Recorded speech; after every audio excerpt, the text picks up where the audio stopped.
Seria Oglinzile dintre noi, episodul 2, Proiecțiile, când îl vezi pe celălalt prin povestea ta. Nu întotdeauna vezi omul din fața ta, uneori vezi doar rana.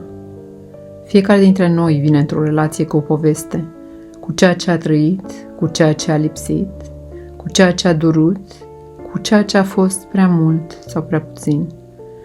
Și adesea, fără să ne dăm seama, nu-l vedem pe celălalt așa cum este. Îl vedem așa cum suntem noi.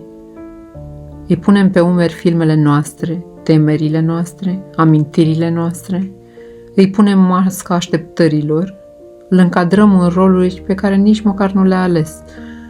Asta înseamnă să proiectezi, să vezi în celălalt nu ce este el, ci ceea ce ai nevoie sau ceea ce te temi. Poate îl vezi pe celălalt ca fiind distant, dar de fapt ceea ce doare e abandonul pe care l-ai trăit altădată. Poate îl vezi critic sau îl simți critic, dar de fapt vorbește vocea părintelui din copilăria ta care nu era niciodată mulțumit. Proiecția este felul în care trecutul tău îți colorează prezentul. Este lentila prin care îți vezi relațiile. Este acel film care rulează peste realitate și te face să reacționezi nu la ce e, ci la ce ai trăit. Un exemplu simplu, dar grăitor. Ești într-o relație, iar celălalt îți spune: am nevoie de puțin spațiu. Dar în tine se activează imediat panica. Nu mă mai iubește, vrea să plece, am făcut ceva greșit.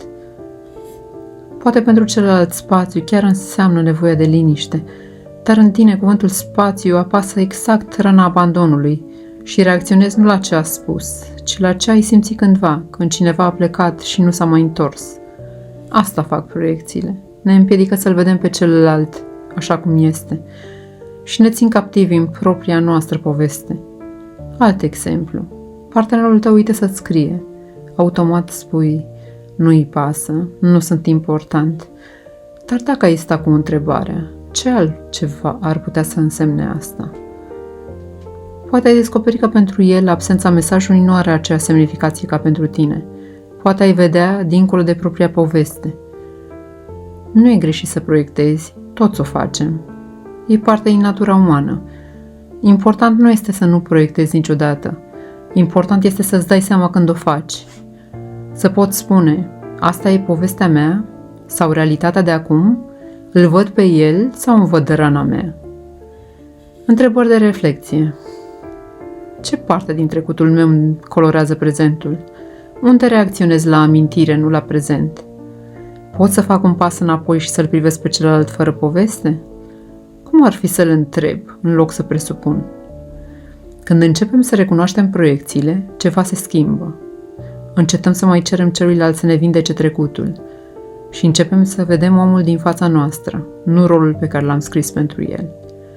Asta înseamnă să iubești cu ochii deschiși, să nu-l mai pedepsești pe celălalt pentru durerea lăsată de altcineva, să ai curajul să întrebi: cine ești tu, dincolo de ceea ce mi-e frică să nu fii?